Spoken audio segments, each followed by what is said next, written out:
அதில் பாதியை பிறருக்கு தர வேண்டும். மனம் உள்ளவர் குணம் உள்ளவர் மனதுக்கு சுகம் வேண்டும்.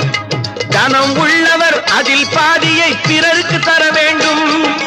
ஆரெங்கும் நீர் விட்டு ஊரெங்கும் சோரிட்டு, ஆரெங்கும் நீர் விட்டு ஊரெங்கும் சோரிட்டு, பாரெங்கும் நலம் காண வரம் வேண்டுமே, பாரெங்கும் நலம் காண வரம் வேண்டுமே, உந்தன் வரம் வேண்டும்.